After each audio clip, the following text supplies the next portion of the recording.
Sir నమస్కారం sir.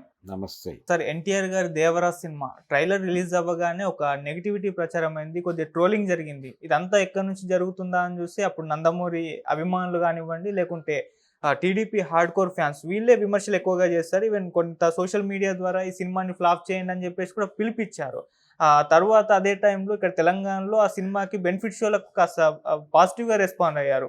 మరి ఏపీలో చూసుకుంటే మరి బెనిఫిట్ షోలకు పర్మిషన్ ఇస్తారా? టికెట్ రేట్లు పెంచుకునేందుకు పర్మిషన్ ఇస్తారా? ఇవ్వరు. ఈ సినిమాకి ఫ్లాప్ చేయడానికి ఒక కుట్ర జరుగుతుందన్న ఒక చర్చ అయితే జరిగింది సార్. కానీ ఇప్పుడు కట్ చేస్తే కూటమి ప్రభుత్వం ఎన్టీఆర్ గారి సినిమాకి టికెట్ రేట్లకు అండ్ బెనిఫిట్ షోలకు పర్మిషన్ ఇచ్చేసింది. మరి దీన్ని ఏ విధంగా చూస్తారు? మరి టికెట్ రేట్ల పెంపు పైన మీ ఒపీనియన్ ఏంటి సార్? టిక్కెట్ల రేట్లు పెంపు అనేది కరెక్టా కాదా అనే విషయంలో ఒక నిశ్చిత అభిప్రాయం ఉంది నాకు. అవును. టిక్కెట్ల రేట్లు పెంపు ద్వారా మొదటి రోజు సినిమాకి వెళ్ళేవాళ్ళు ఎవరు? అభిమానులు వెళ్తారు. ఎవరి అభిమానులు వెళ్తారు? హీరో గారి అభిమానులు వెళ్తారు. అవును. అలా మొదటి రోజు మొదటి షో చూడాలని ఉత్సాహంతో ఉరకలెత్తేటువంటి అభిమానుల గొంతు కొయ్యటం ఇది. టిక్కెట్ల రేట్లు పెంచడం అంటే అభిమానుల్ని కోసుకు తినేయటమే. తమ మీద ఉన్నటువంటి అభిమానాన్ని సొమ్ము చేసుకోవడానికి చేసేటువంటి ప్రయత్నం ఇది. కాబట్టి టిక్కెట్ల రేట్లు పెంపు అనేది కరెక్ట్ కాదు, కానీ మా ప్రాజెక్టుకి ఇది అవసరము అనే ఉద్దేశంతో వీళ్ళు వెళ్ళి అడుగుతున్నారు. ఆ విషయం చిరంజీవి గారు మాట్లాడాడు. మేము అంటే భారతదేశం గర్వించే లెవెల్లో సినిమాలు తీస్తున్నాము, మేకింగ్ చాలా పెరిగింది, విఎఫ్ఎక్స్ ఇవన్నీ చాలా చేస్తున్నాము, రకరకాల హంగులు వచ్చాయి, కాబట్టి బడ్జెట్లు విపరీతమైపోయినాయి, టిక్కెట్ల రేట్లు పెంచి తీరాలి, కన్సిడర్ చేయండి అని ఆయన మాట్లాడాడు. కాబట్టి ఆ యాంగిల్లోనే ప్రభుత్వాలు కూడా అంగీకరిస్తున్నాయి, టిక్కెట్ల రేట్లు పెంచుతున్నారు. టిక్కెట్ల రేట్లు పెంచడం మాత్రమే కాదు, వీళ్ళు వేసుకునేటువంటి ప్రీమియర్ షోస్కి పర్మిషన్ ఇచ్చారు. దాంతోపాటు డైలీ 5 షోస్ వేసుకోవడానికి కూడా పర్మిషన్లు ఇచ్చారు. దీనికి ఆయన థ్యాంక్స్ చెప్తూ ట్వీట్ చేశాడు చంద్రబాబు నాయుడు గారికి ఎన్టీఆర్. దీనికంటే ముందు వరద బాధితులను ఆదుకోవటానికి ఆయన సినిమా పరిశ్రమ నుంచి విరాళాలు ప్రకటించినటువంటి మొదటి హీరో ఎన్టీఆర్. ఆయన విరాళం ప్రకటించిన మరుక్షణం లోకేష్ గారు ట్వీట్ చేశాడు, థ్యాంక్ యూ బావా అని. ఈ రెండు కుటుంబాల మధ్య అంత సాన్నిహిత్యం లేదు అనే మాట ప్రపంచంలో ప్రతి ఒక్కరికి తెలిసిన విషయమే.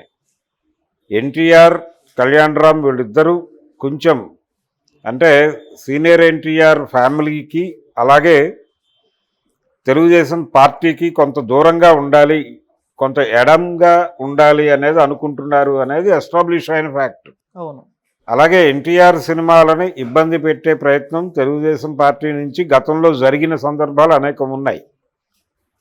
అయితే ఇవన్నీ దృష్టిలో పెట్టుకుని ఈ సినిమాకి పర్మిషన్ ఇవ్వకపోవచ్చు అనేటువంటి ప్రచారం జరిగింది. కానీ తెలుగుదేశం పార్టీ అంటే కూటమి ప్రభుత్వం పాజిటివ్గా రెస్పాండ్ అయింది. వీళ్ళ విజ్ఞప్తికి రెస్పాండ్ అయ్యి అన్ని రకాల అనుమతులు ఇచ్చారు. ఈ అన్ని రకాల అనుమతులు ఇవ్వటం వెనకాల వ్యాపారాన్ని వివాదాన్ని కలిపి చూడకూడదు, అంటే పర్సనల్ లెవెల్లోనూ ఫ్యామిలీ లెవెల్లోనూ ఉన్నటువంటి విభేదాలు లేకపోతే అభిప్రాయ భేదాలు వీటిని వ్యాపార రంగంలోకి విస్తరించకూడదు, విస్తరించడం వల్ల నష్టాలు వస్తాయి తప్ప లాభాలు రావు అనే వ్యాపార సూత్రం ప్రకారం దీనికి అంగీకరించి ఉంటాడు చంద్రబాబు నాయుడు అనేది నా అభిప్రాయం. వ్యాపారంలోకి సెంటిమెంట్లు పట్టు రాకూడదు, ఏ ఇతర బ్యాగేజీలు రాకూడదు. అది వ్యాపారం తాలూకా ఒక సిద్ధాంతం. ఆ సిద్ధాంతం ప్రకారమే చంద్రబాబు నాయుడు గారు ఈ వివాదంలోకి వెళ్ళలేదు. అలాగే ఇతను కూడా ఇన్ని ఇబ్బందులు ఉన్నప్పటికీ రేపటి అవసరాన్ని దృష్టిలో పెట్టుకుని ఆ రోజు విరాళం భారీగా ప్రకటించాడు. విరాళం భారీగా ప్రకటించిన ఫలితం ఈ టిక్కెట్ల రేట్లు పెంపు, ఇతర సౌలభ్యాలు కావచ్చు. అలా ఒక సయోధ్య ఉంది వాళ్ళ మధ్య, వ్యవహారంగా చూసే పరిస్థితి ఉంది కాబట్టి ఆ సయోధ్య నడుస్తుంది. అది టోటల్గా ఈ టిక్కెట్ల రేట్లు పెంపు అలాగే ఈ షోస్కి సంబంధించినటువంటి అనుమతులు వీటికి సంబంధించినటువంటి వాళ్ళ మధ్య అవగాహన వెనకాల ఉన్న నేపథ్యం ఇది.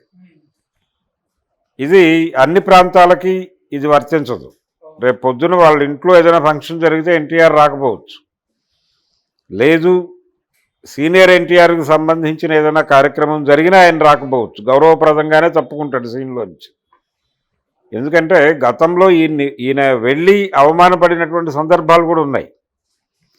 లోకేష్ వివాహానికి ఆయనకి ఆహ్వానం ఉంది, ఆయన వెళ్ళాడు, ఎవరు పలకరించక హ్యూమిలేషన్కి గురై బయటకు వచ్చేసాడు. ఆ రోజుల్లో పేపర్లు అలాగే అప్పటికి ఉన్నటువంటి ఎలక్ట్రానిక్ మీడియా కూడా దాన్ని రిపోర్ట్ చేసింది. ఆయన సడన్గా వెళ్ళిపోవటం అనేది, కార్యక్రమం నడుస్తుండగా వెళ్ళిపోవటం అనేది రిపోర్ట్ అయ్యింది ఆ రోజున. కాబట్టి విభేదం విభేదమే, వ్యాపారం వ్యాపారమే అన్న పద్ధతిలో చంద్రబాబు గారు మొత్తానికి దేవరికి ఒక క్లియరెన్స్ అయితే ఇచ్చాడు. ఎలాగూ అనుమతులు వచ్చాయి కాబట్టి డెఫినెట్గా టికెట్ల రేట్లు పెంపుకి వాళ్ళు అనుమతి ఇచ్చారు కాబట్టి ఓపెనింగ్స్ ఎలాగూ ఈ సినిమాకి బ్రైట్గానే ఉంటాయి. ఇమేజ్ కావచ్చు, ఇతర వ్యవహారాలు, RRR తర్వాత వస్తున్నటువంటి సినిమా ఎక్స్పెక్టేషన్స్ ఉన్నాయి. కనిపించకుండా స్ప్రెడ్ అవుతోంది దేవరా ఫీవర్ అనేది, విజిబుల్గా లేదు కానీ అది సర్క్యులేషన్లో ఉంది. ఒక నిశ్శబ్ద విప్లవం లాగా సినిమా కలెక్షన్ల సునామీ సృష్టించేటువంటి ప్రమాదం కూడా ఉంది. అందుకని ఎన్టీఆర్ ఒక మాట అన్నాడు, ఈ సినిమా రిలీజ్ అవుతోంది అంటే నాకు చాలా టెన్షన్గా ఉంది అని. అంటే అంత టెన్షన్ ఎందుకు కలిగిస్తోందంటే హోప్స్ విపరీతంగా ఉన్నాయి ఆ సినిమా మీద. ప్రమోషన్కి సంబంధించి ఒక విచిత్రమైన వ్యూహాన్ని అనుసరించారు వాళ్ళు. ఎక్కడా అనవసరమైన హైప్ వైపు తీసుకెళ్లకుండా ఆడియన్స్ని